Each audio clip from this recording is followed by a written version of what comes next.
Top 4 hybrid training myths debunked, and Americans plan on spending $60 billion on fitness in 2026. That and a little bit more on this episode of the Fitness News Brief. Stand by.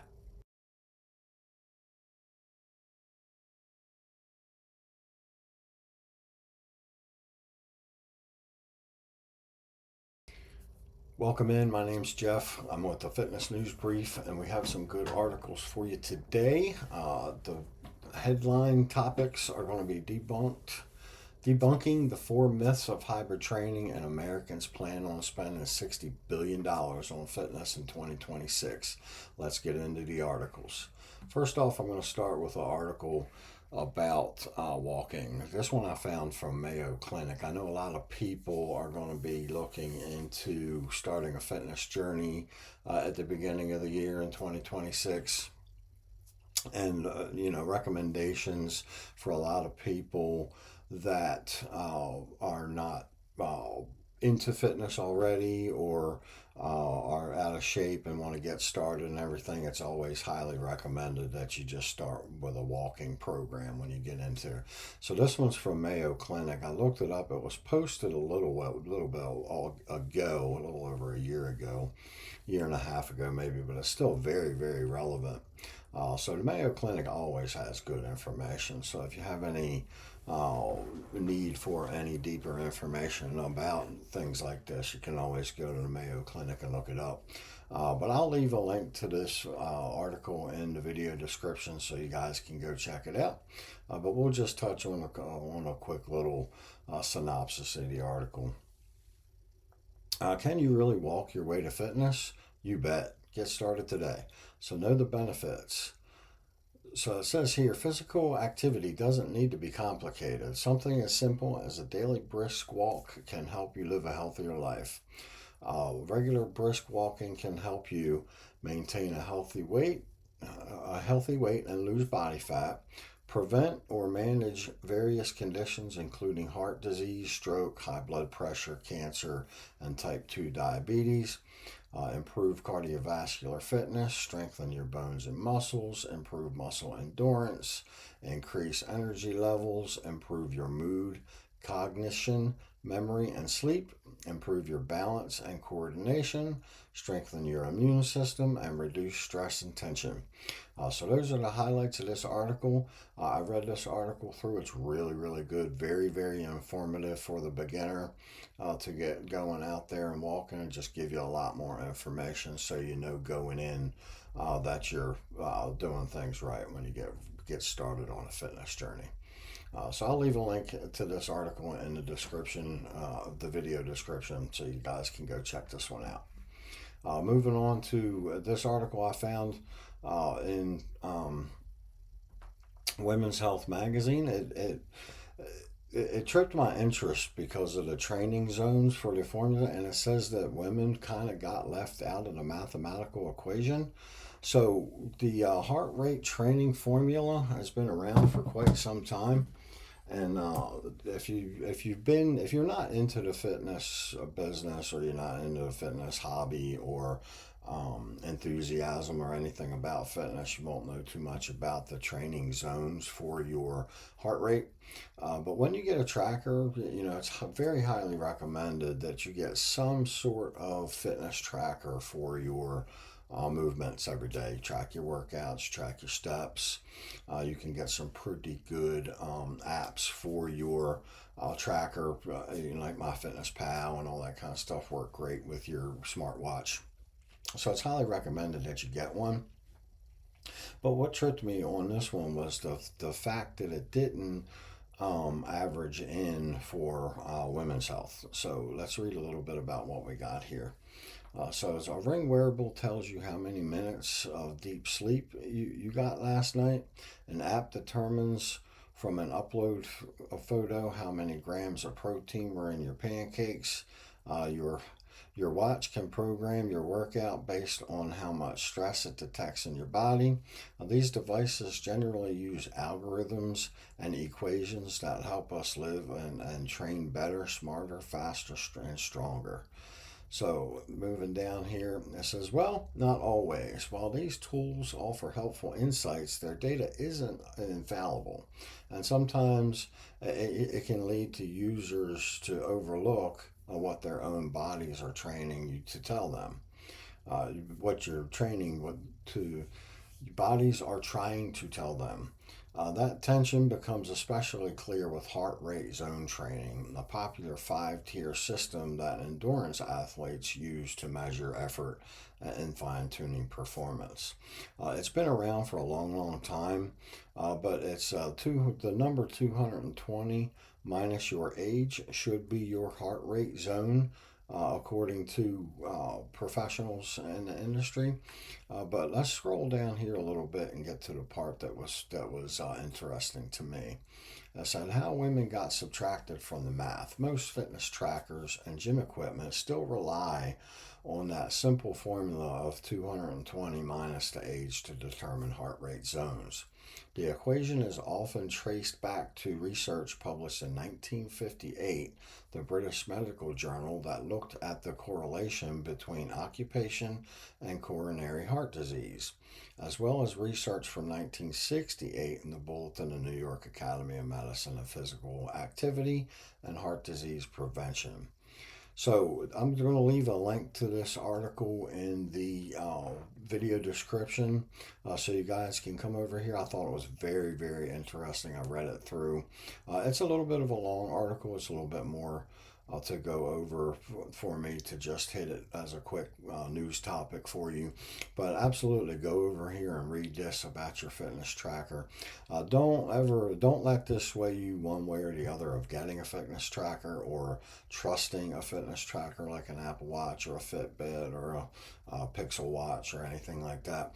They are still great, great, indispensable tools when it comes to your fitness journey. You will rely heavily on it, and in all reality, it's really just established as a baseline for you when you get going. So, baselines, I mean, you can always go to a professional, go see a doctor, have a stress test done if you want some true serious numbers. But your fitness tracker establishes a good baseline for you to move forwards and track your progress through your training. So we'll move on to the next one. This is one of my headline topics today. If you're not into the fitness scene or the fitness hobby, or you're not an enthusiast yet, you will, as you research getting into it, in the future, no doubt, you're going to hear about hybrid training. So this is an article that I found from Bare Performance. It's a really good article about hybrid training. So if you're not into it, if you do start going to a gym and you start researching fitness and getting into the gym and all this kind of stuff, there's no doubt you're going to find a lot of information, and you're going to see people in different portions of the fitness scene are going to be into the hybrid training. So I thought I would go over this for you right quick. Today, we're seeing an evolution and shift in people's health and performance desires, a shift towards hybrid training. The benefits of cardiovascular exercise and strength training have become undeniable. One of our recent articles covers the top 3 benefits of hybrid training, and today we will cover the 4 biggest myths of hybrid training. Before I debunk those myths, it is important to discuss what hybrid training is not. It is not just the ability to deadlift a vehicle in the morning, run a marathon for lunch, and have an Ironman triathlon for dinner. Scrolling down a little bit, hybrid training is for and to achieve optimal health performance and outcomes. Now, this doesn't necessarily gear towards the beginner, but if you're at least a little bit in shape and you're starting a new program, it's always worthwhile to investigate the hybrid fitness games. After I go over these four myths here, I got another link to another article that I have here that explains the differences in the different games and the different forms of hybrid training. And I'll also leave a link to that description of that article in the video description for you. So myth number 1, it takes too much time. For most people, training is not a full-time job. The author of this article wrote that they used to train 2 times a day, which is excellent. If you have that kind of time and you want to put in that much effort, absolutely go for it, no doubt about it. What scares many people away from hybrid athlete training is you think they're just adding it on top of it. That's not necessarily the case. You might be pulling back from some forms of your training to start on other forms of your training. It's like any goal you want to achieve in life, there will be sacrifice. If you want to run a marathon, then you will have to make time for it. If you want to spend time with your family, you will have to make time for it. So, this is just basically saying that the hybrid training doesn't take any more time than any other training routine that you would need to do. 45 minutes to 90 minutes a day is a really, really good target goal for training time. So that's what you should really shoot for, even like the other article, even if it's just walking. 45 minutes is a great, great start. But don't let that deter you neither. If all you have time to do is 30 minutes, do 30 minutes because it's probably way more than what you're doing now if you're getting into it. So hybrid training doesn't necessarily have to be for the a deep enthusiast. It can definitely be for the beginner, but you will definitely need to ramp up and move up to it when you get started. So myth number 2, you have to be signed up for a race, event, or competition. That is absolutely false. You can go to F45 or CrossFit programs in your area. They're all over the place. It's huge. I know it's huge in my area here in North Carolina. So there's CrossFits and F45s everywhere. They're right along with your fitness studios and your regular gyms. They are everywhere. So they shouldn't be hard to find in your area neither. So you definitely do not have to be into it in depth enough to be doing competitions to get started in the hybrid training field. Running burns muscle, and this one here, it says here, I want you to remember that this topic is dose dependent, meaning the miles you run, the duration, and the time you spend on endurance work. For most people, it is not a concern. Even if you perform moderate amounts of running or cardiovascular training, you're not going to burn and tap into your lean muscle mass. But of course, if you're going to run 10 miles a day and 25 on the weekend, eventually you're going to burn away your lean muscle mass. So don't let that fool you. 4, strength that will hinder your running. That's definitely a myth. When most people think about running, they instantly think that running a marathon or an ultra marathon. The same is true when people think about strength training. They instantly think that throwing 500 pounds on a barbell and going for maximum effort squat. Yes, you can do these to extremes. They can hinder the others. But when done with the appropriate amounts of volume and intensity, they will benefit your training. So I will leave a link to this article in the description of my video so you can come over here and check this out. And you read it for yourself and get all the fine details, but I thought this was good. If you're into the fitness hobby and you're an enthusiast, there's no doubt you've heard of hybrid training. And I'll go over here right quick. Let me show you these. This is just a breakdown of what types of hybrid training there is out here to go to. So if you're new to fitness and you're new to training in general, hybrid fitness types are listed here. You got your CrossFit, DECA, and Turf Games is another set. Barry's Boot Camp, you may have heard of Barry's, and you've probably definitely heard of F45. That's a cross training outfit. They are nationwide, and I think that maybe even international. If you haven't heard of Hyrox and you're just getting into fitness, you will no doubt hear about Hyrox. So that is the biggest name in the hybrid fitness competitions and games these days. So you will definitely hear about that one as you move forwards. So the future of hybrid fitness it spells it out here for you. So I'll leave this link here so you can come over here and check out the differences between the types of games and the type of hybrid fitness things that there is for you. So on to the headline topic today. Americans plan on spending $60 billion on fitness in 2026. And this article says that they're going to, if they need to cut back, they'll cut back other expenses other than on their fitness, which makes great sense because health is wealth. So if you move towards finding things in your life, if you're in a position to where you need to make cuts in your life, try not to let it be your health and fitness. So a new survey shows the fitness is a top spending priority for Americans, with many respondents indicating they'd rather spend less on dining out and travel before cutting back on gym memberships. Fitness remains the most popular New Year's resolution for Americans and a top spending priority.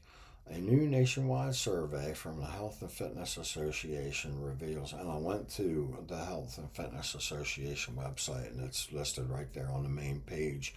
I can leave a link to that professional organization in the video description also for you, so you can go over there and check them out. There's an excellent outfit for people in the fitness industry. A new survey from Health and Fitness Association revealed that Americans plan to spend $60 billion in 2026 to support their health and fitness goals. That number is based on respondents stating they expected to spend about $61 a month each, or approximately $733 per year, on their fitness goals. Despite the boom of at-home fitness and virtual workouts, gyms will likely still be crowded when 2026 begins, as 86% claimed access to fitness facilities such as gyms, studios, and health clubs will be important to achieving their goals, including 61% who said they will be very important to them. So market research conducted an online survey from the HFA in which nationally representative sample of 2,000 adult Americans answered questions related to resolutions and 2026 goals between December 5th and 16th of this year. As people plan spending, fitness remains a top priority even amid uncertain economy, and the findings showed. So I will leave a link to this article. This is a fabulous article. I've never imagined, I knew the fitness industry was huge and how big it is and how encompassing financially it is as far as overall numbers, but I never imagined it was that high. So I'll leave a link to the description of this article so you can come over here and read it and get in depth in those numbers if that's what interests you. But I thought this was very, very interesting that people are taking the priority on their fitness, even amidst bad economies or bad times. They'll make cutbacks in other locations in their life other than their health and fitness. So come over here and check this article out. It was absolutely great. It gets some insight onto the numbers of our industry. And I'll leave links to all of these articles in the description of the video. That's going to be it for me today for this episode of the Fitness News Brief. If you found this information helpful or informative or entertaining, please leave me a like, a subscribe, and a comment. If you want any more information about me or my YouTube channel, hit me up in the comments on my Instagram. I'll also leave a link to that over here, so you can check that out just for communication purposes. I don't post over there a super whole lot, but you can always DM me over there if you have any questions or concerns. Leave me some comments, throw me a like and a share and a subscribe, and I will see you in the next episode of the Fitness News Brief. Peace.